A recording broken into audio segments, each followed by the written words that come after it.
اعوذ باللہ من الشیطان الرجیم بسم اللہ الرحمن الرحیم الحمد للہ رب العالمین باعث الانبیاء والمرسلین بارئ الخلائق اجمعین ثم الصلاة والسلام على افضل الخلق محمد وآلہ الطیبین الطاہرین اللهم صل على محمد وآل محمد وعجل فرجهم۔ ہمارا 7واں سبق چل رہا ہے اصول دین میں۔ السلام علیکم آپ۔ کہہ رہے ہیں کہ آج ہمارا درس ہے وہ رسول خدا کی ہمدردی، 7واں سبق ہے اور یہ رسول خدا کی ہمدردی کے بارے میں ہے۔ ظاہر ہے ہمارے بشکل عام جو بحث چل رہی ہے وہ نبوت کے بارے میں چل رہی ہے، تو بشکل عام ہمارا جو بحث چل رہی ہے وہ چل رہی ہے نبوت کے بارے میں۔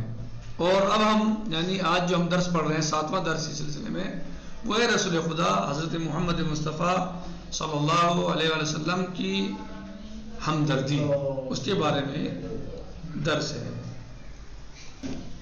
کہہ رہے ہیں آپ صلی اللہ علیہ وسلم کی بعثت سے قبل کچھ قحط سالی کے حالات پیدا ہو گئے، لوگ پریشان کہ کیا کریں، چونکہ جناب ابو طالب علیہ السلام پدر بزرگوار حضرت علی علیہ السلام کثیر العیال تھے، اس وجہ سے آپ کے لیے بھی مشکل پیش آئی۔ یعنی کثیر العیال بڑی فیملی بڑی تھی آپ کی۔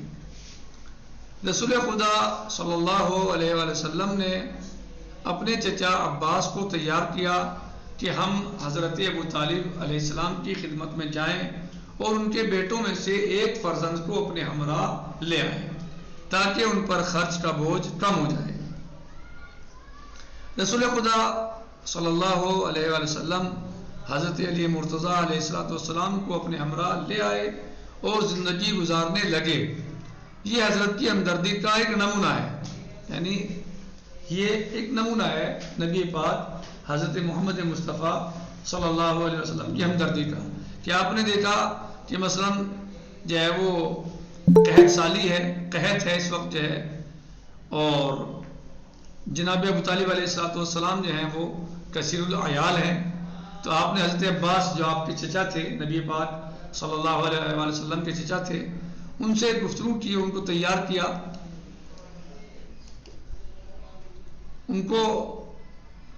کیا، کہ ہم حضرت ابو طالب علیہ السلام کی خدمت میں جائیں اور ان کے بیٹوں میں سے ایک فرزند کو اپنے ہمراہ لے آئیں تاکہ ان پر جو ہے وہ پرورش کا بوجھ کم ہو جائے، صحیح،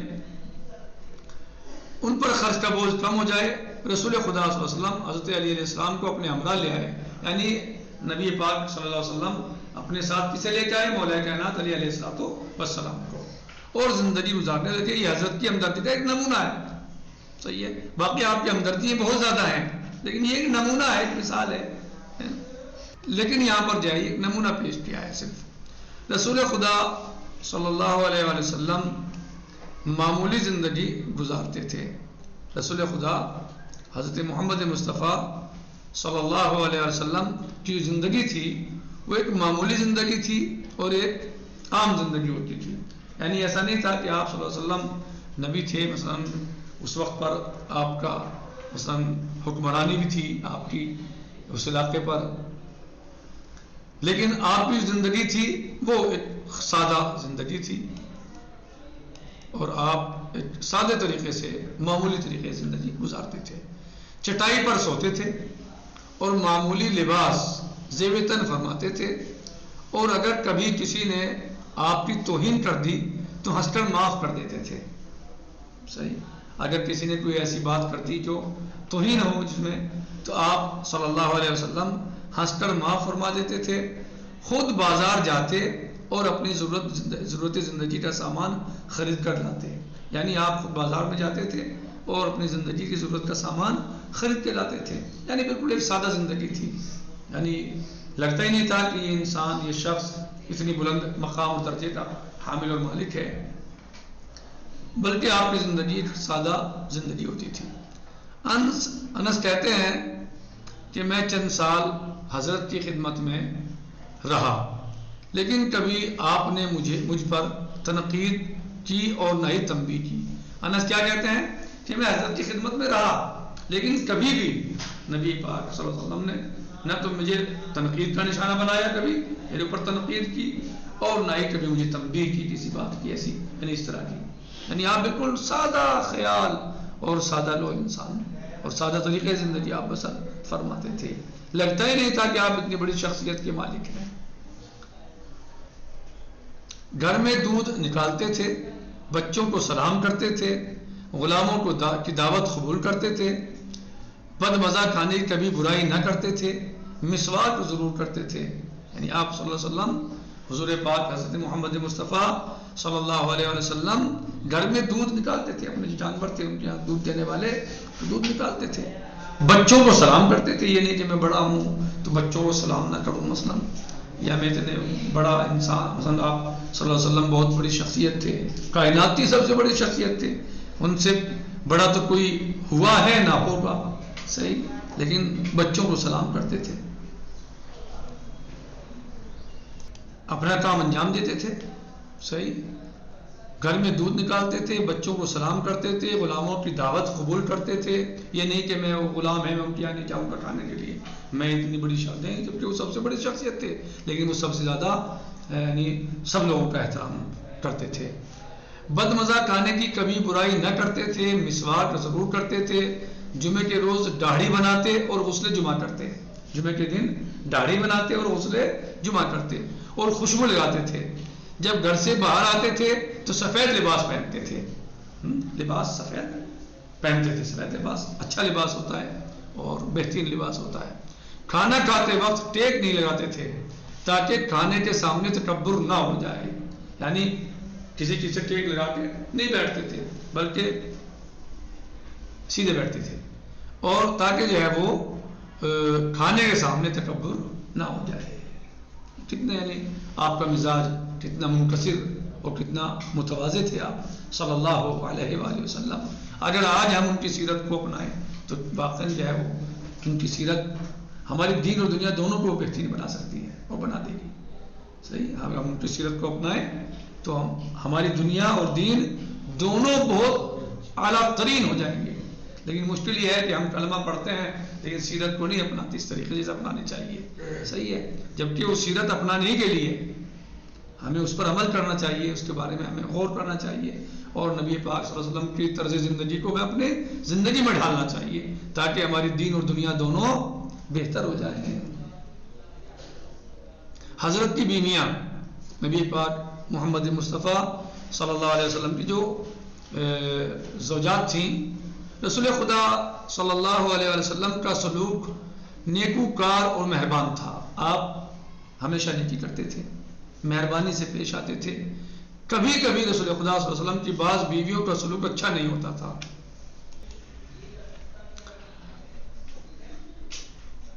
کبھی کبھی رسول خدا صلی اللہ علیہ وسلم کی بعض بیویوں کا سلوک اچھا نہیں ہوتا تھا، اور اصحاب رسول ان کے اس برے سلوک سے ناراض ہو جاتے تھے اور کہتے تھے کہ یا رسول اللہ ان کو چھوڑیے.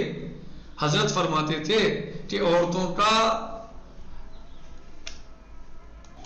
تو آپ فرماتے تھے کہ عورتوں کا برا سلوک ان کی اچھائی اور بعض کمالات کی وجہ سے نظر انداز کر دینا چاہیے، اور انسان کو چاہیے کہ ان کے برے سلوک کی وجہ سے ان کو نہ چھوڑے، ان کو نہ چھوڑے. کوئی چھوٹی موٹی غلطی ہو گئی ہے، کوئی اشتباہ ہو گیا ہے، کوئی ایسی بات ہے، تو اس کا مطلب یہ نہیں کہ آپ اسے چھوڑ دیں، نکال دیں گھر سے مثلا، یا اس کے اوپر ظلم کرنے لگے، یا نہیں، بلکہ اس لیے کہ ان میں اچھائی بھی ہوتی ہے، اچھائی بھی ہوتی ہے، برائی تھوڑی ہوتی ہے، اس میں اچھائی بھی ہوتی ہے. رسول خدا صلی اللہ علیہ وسلم نے فرمایا کہ جس شخص کے پاس مال و ثروت ہو اور وہ اپنے بیوی و بچوں کو تنگی میں رکھے، وہ ہم میں سے نہیں ہے. یعنی اس کا ہم سے کوئی رشتہ نہیں، اس کا ہم سے کوئی تعلق نہیں. سمجھتا رہے، وہ کہتا رہے، باقی مجھ سے کوئی تعلق نہیں ہے اس کا۔ جس کے پاس حالات اچھے ہیں، بہتر حالات ہیں، اس کے باوجود بھی وہ بیوی اور بچوں کو تنگی میں رکھے، ان پر کشادگی نہ لائے، اچھے کپڑے، اچھے کھانے، ان کی ضروریات کو پورا نہ کرے، تو وہ ہم میں سے نہیں ہے، یعنی وہ ہمارا ماننے والا نہیں ہے۔ پیغمبر خدا صلی اللہ علیہ وآلہ وسلم نے فرمایا، یعنی کیا فرمایا نبی پاک نے، کہ جس شخص کے پاس مال و ثروت ہو اور وہ اپنے بیوی بچوں کو تنگی میں رکھے، وہ ہم میں سے نہیں ہے، یعنی وہ ہمارا ماننے والا نہیں ہے۔ پیغمبر خدا صلی اللہ علیہ وسلم نے فرمایا کہ بیوی کے ساتھ برتاؤ کرنے کے اعتبار سے میں تم میں سب سے بہتر ہوں، یعنی جو بیویوں کے ساتھ برتاؤ کرنا چاہیے، جیسا اچھا برتاؤ میں کرتا ہوں ایسا کوئی نہیں کرتا، میں سب میں بہتر ہوں۔ اور عدالت کا لحاظ رکھتے تھے آپ صلی اللہ علیہ وسلم، کیا رکھتے تھے؟